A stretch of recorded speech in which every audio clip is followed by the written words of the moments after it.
Hello and welcome back to the studio where we paint away the stress of everyday life here in Wales. Yes, so I thought we would do something easy today. I've been asked, I can't afford much materials, Clive. I can only afford dollar store or pound shop paints and things like that you get from B&M. So I thought, why not try and use some of them today in a lesson to show you and just to get you into painting. So join me on the palette and I'll show you what I mean. And let's paint away that stress of everyday life. As you can see, I got some wishy-washy, whitey painty there. That is dollar store stuff. Yes, and I got some dollar store or pound shop yellow.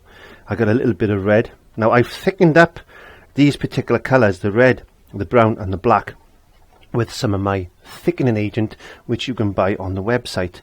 And I do go on about this because I think it's such a fantastic product that you can just add to any amount of paint. So if you wanted to thicken that up, all you need to do is just add a small amount of stuff like that, and or a little bit more, depends how thick you want your paint, and that's going to take your paint as thick as you want it. So you can practice and not spend much money. That's important. Just a couple of brushes today. A little detail brush, a little scratchy old brush has been knocking around in my drawer for a while, and an inch short flat. So let's get to the canvas and let's have some fun. Now I'm in a warm mood today. I'm in a warm mood, so I thought, well, let's make up some. I'm just going to mix that together. You can see how thick that goes.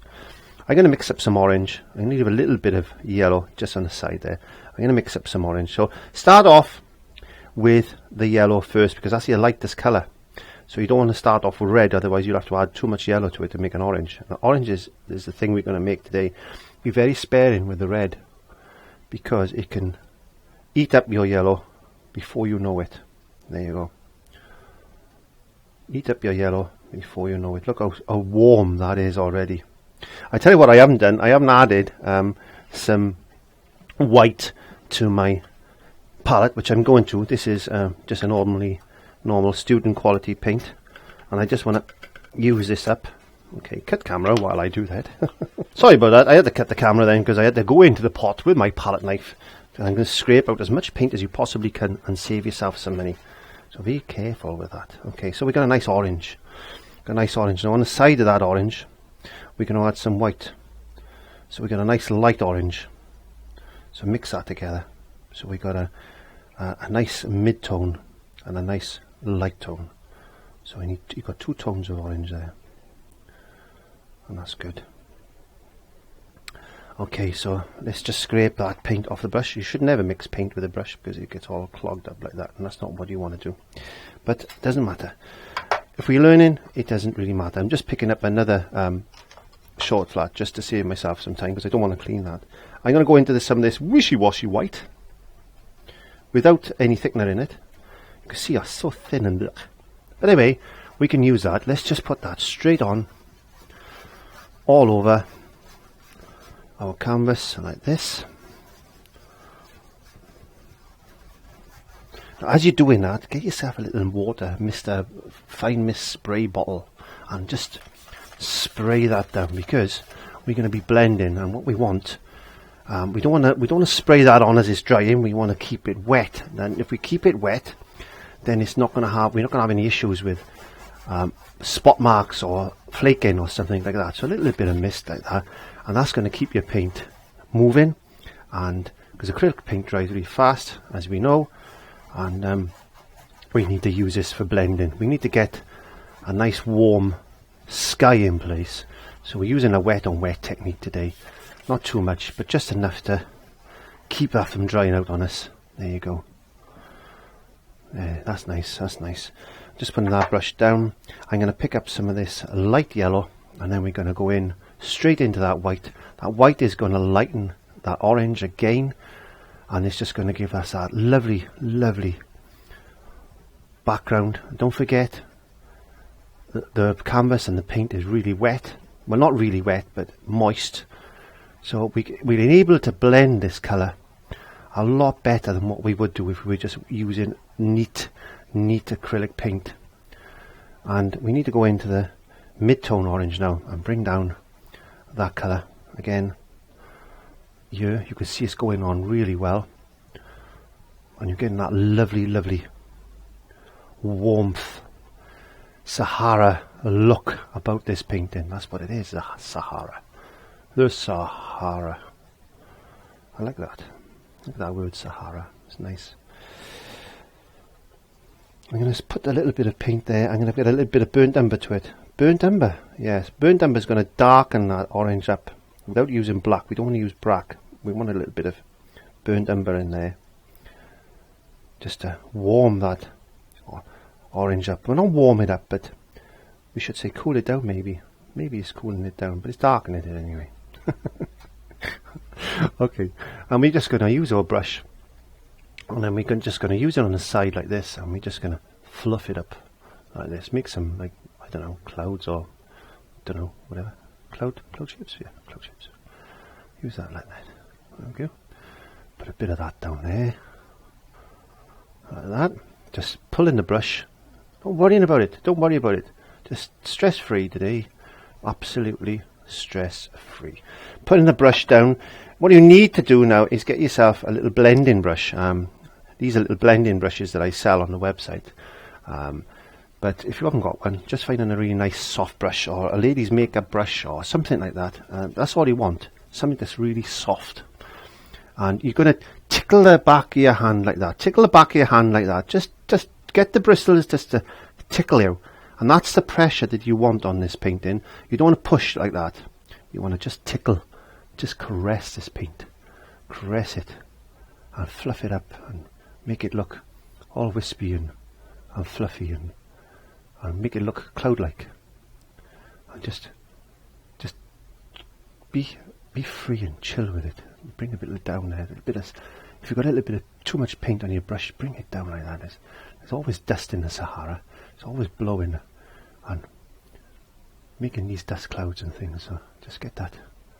Make it all fluffy like this. Wow. That's easy. Anybody can do this. Anybody with a makeup brush, a little bit of paint, can be an artist. You can. Trust me. There you go. It's a nice cloud, and then bring this down a ditch. Just very, very lightly. Just blend that together. There's a little hair there. If you've got a little hair, get your brush and pick it off like that. There you go. Wow. Now, put that straight into some water, or wash it out. I tend to be a bit lazy. I just want to warm this up a bit more, and I bring a bit of burnt umber to it. So it's quite a darker colour now. You can see the colour that I'm trying to get, more of a red thing, more of a red look. So we need a bit of dark down like this. Yeah, a bit of warmth as well. This is the Sahara sand. This is the Sahara sand. Or could be the Sahara plains. Now, if we paint in a plane, then not a plane that flies in the sky, but a plane that the animals walk on. Get your brush and just flick up like that. Look, instant grass. Instant grass and gratification. There you go. A little bit of grass showing there. And we get a little bit more burnt umber. And we bring a bit of that burnt umber in like this. You've seen me do paintings very similar to this before. But this is fantastic to get you into the world of art. Again, pull up, pull up, pull up. These things sell so well on craft fairs. They really do. Pull up, pull up, pull up, pull up. There we go. I'll do. We could add that. We can make that a little bit darker. We could add a little bit of black to that. We could add a little bit of black. Oh, why not? Just make that a little bit darker down there. Just to give it that distant look. There you go. Flick up. Flick up. Little bits of grass like that. That's brilliant, I think. Anyway. Okay, so we need a detail brush. I have a very, very small detail brush there, but you can use whatever detail brush you want. And all we need to do is, let's see if I can get one of the cameras to zoom in.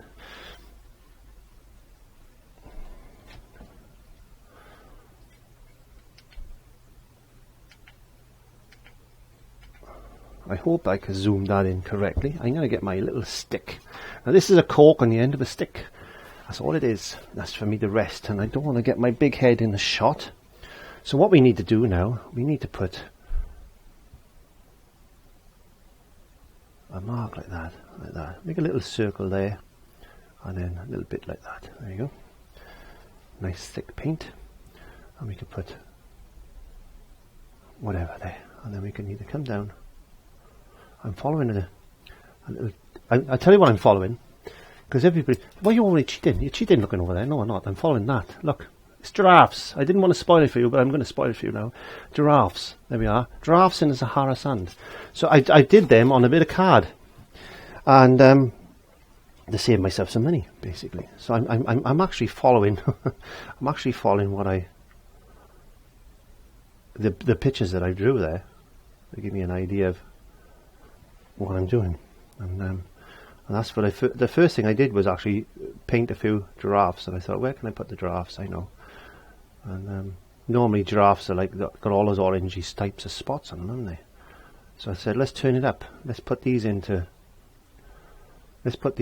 silhouette and put the yellowy colour that they are, or orangey colour. I don't know what exactly, but that they are in the sky. There we are. He's leaning down like that, and that can come down there like that, and then we can have another leg come behind him there like that. That leg comes down there. This is better if you wait for the back paint to dry, because you can see that it's actually pulling off the back. But I'm putting the black on, but it's actually pulling the colour off the back, which is it's not ideal, but this is a lesson just to give you an idea of what you can do with these wonderful creatures that are giraffes.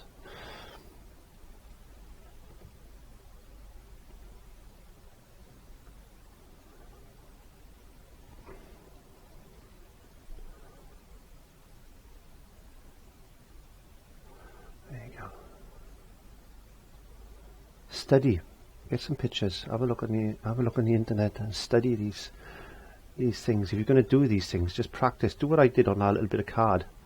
Just paint them, paint a few of them, paint a dozen of them, paint 3 dozen of them, just keep painting them until you get to a point where it becomes muscle memory, and then you've got a giraffe like that, a giraffe like that.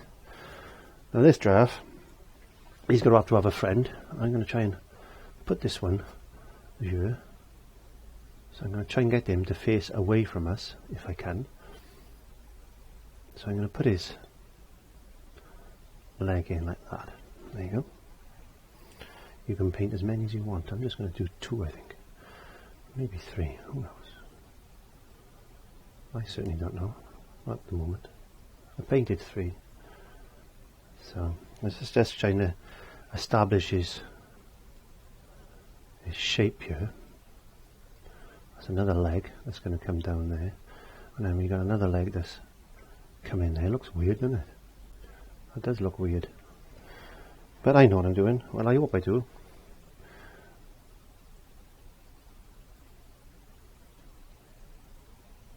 And this is all stemmed from a session I did with my good friend, adopted brother Jason Bowen of Jason Bowen Art. I say adopted brother because we talk so much now. I talk to him more than I talk to my family. And yeah, we went to London and went to the National Museum of Wales, National Museum of Gallery in London. We've got a gallery in Wales actually. That's why I mentioned that then. I gotta think now. 1 second. Time a kangaroo down, sport time a kangaroo down. I don't know why I'm singing something that's from Australia there at the moment, but I don't know. I was just trying to clear my mind. Does it look as if he's walking away? I don't know.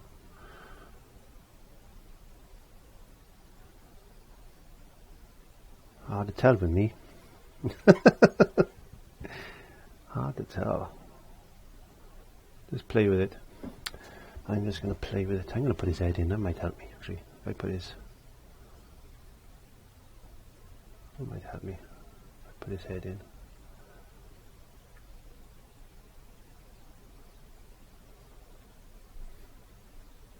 come down like that. There you go.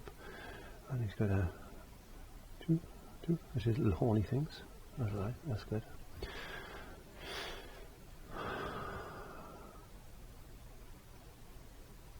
There we are. We get in there.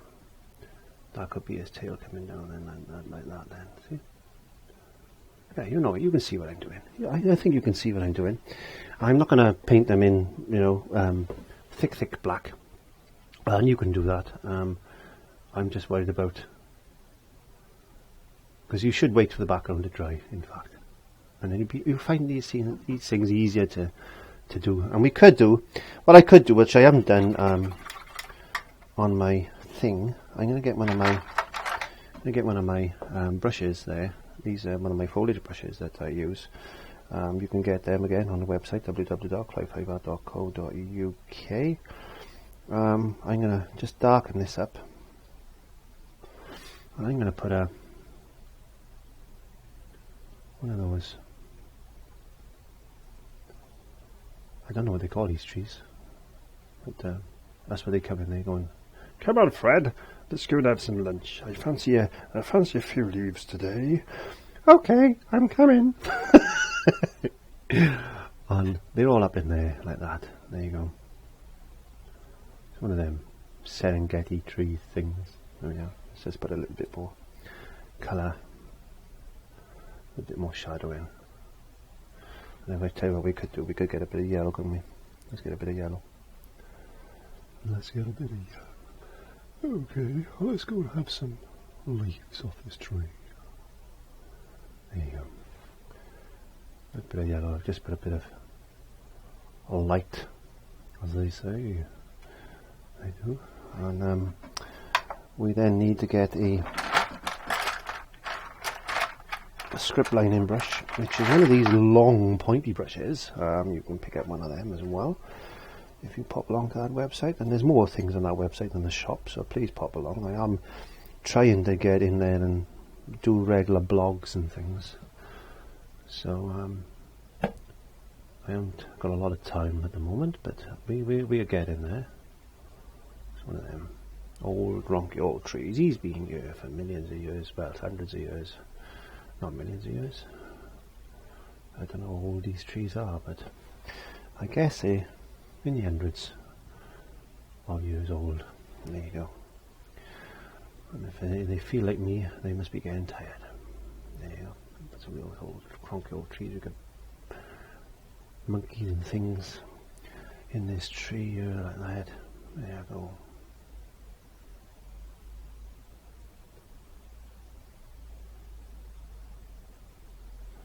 You know what the type of tree I'm trying to do there. And we could get some this light orange just on the tip of that brush because I'm lazy and I don't want to clean it. I'm just going to put some light on the front of that. There you go. And then we could get some orange and just flick up a little bit of grass stuff there like that. Put a bit of highlight there actually. That looks good, doesn't it? There you go. There we are. One easy, simple painting. Take some time, concentrate, and practice. I urge you to practice on things like this, on a little bit of cardboard. Costs nothing. Doesn't even have to have gesso on it. Just practice, practice, practice, practice. And join me every Monday, where I paint away the stress of everyday life. Please click the subscription button down by there, and give us a thumbs up, because it all helps. And I will see you in the next one. Bye.